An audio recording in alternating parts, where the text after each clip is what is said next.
Hi. I've recently returned from Death Valley, and it's been a fairly eventful week.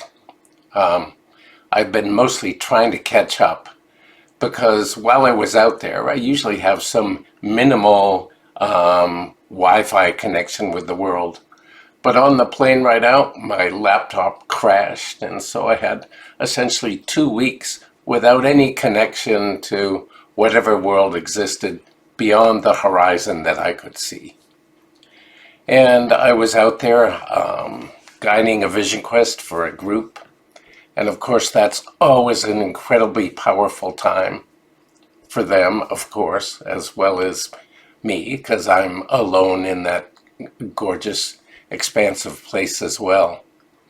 And the group, while they were truly out there and fasting and alone, it's always this wonderful time where they speak to and hear messages from the mountains, the flowers, in this case, certainly the ever-present wind, the spirit that moves through all things.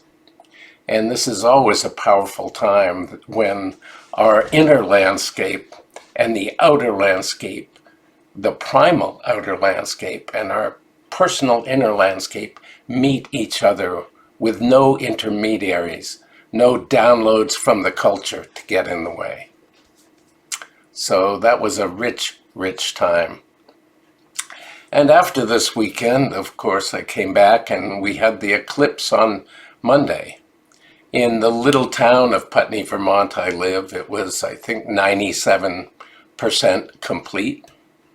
Not full, but, and there was a little kind of like party gathering down at the elementary school where lots of the people in the town was there, and it was really fun to go through that symbolic death and rebirth of the sun within this little community.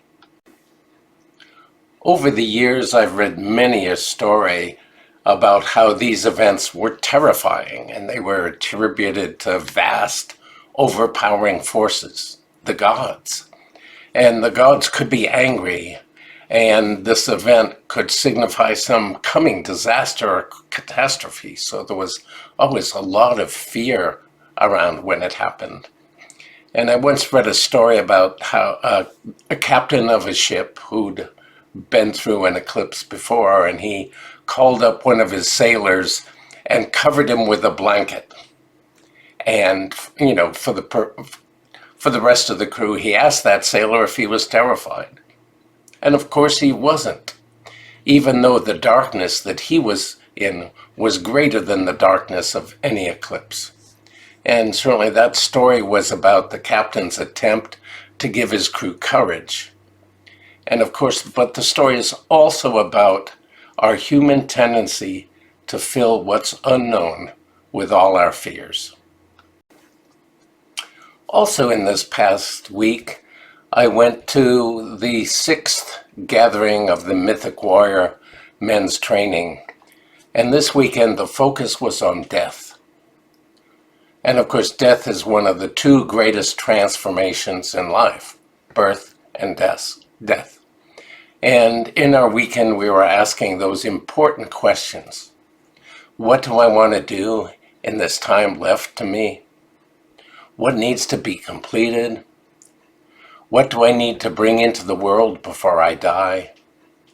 And what frightens me the most? And as part of the weekend, on Saturday night actually, we danced our last dance around a fire in a dark field. And during that last dance, our dance to death, we said goodbye to the earth. We said goodbye to the earth and all the places we've loved. We said goodbye to our people and all of those we've loved in this life. And finally, we said goodbye to life itself. And the last part of the dance was for death alone. And as part of that last movement in the dance, we counted down the seconds until death arrived.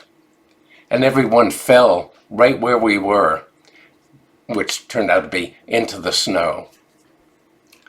And later on, when Death smiled and announced that he had liked our dance and would give us a few more moments on this precious earth. The overcast sky above cleared and gave us a full view of the stars in an otherwise clouded night. The message here is that life is precious, and there's only one worthwhile choice in the face of death. We could shrivel up into a ball and shiver in fear at what's coming, or we could live that time, however much we have, like we've never lived before.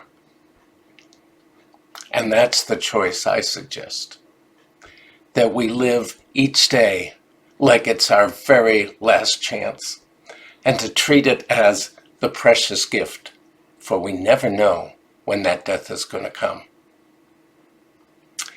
And I am going to try and tag on here a little video of the sunrise on the last day of the Vision Quest, the morning when the group was coming back into camp.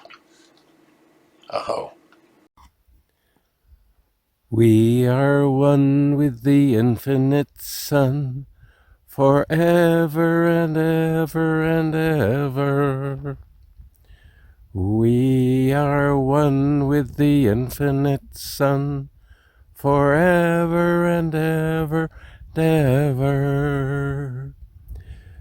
Kie wate leño leño mahote, hyeno, hyeno, hyeno. Kie wate leño leño mahote, hyeno, hyeno, hyeno.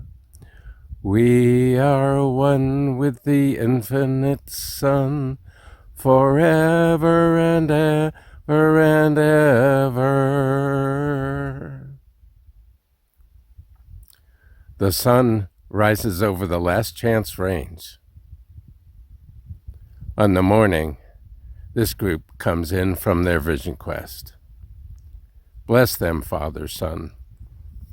May they bring the light and the fire to bring their truth, their gift, back to the world, to warm all those they touch, and to bring a beacon for those who are lost and need a way home.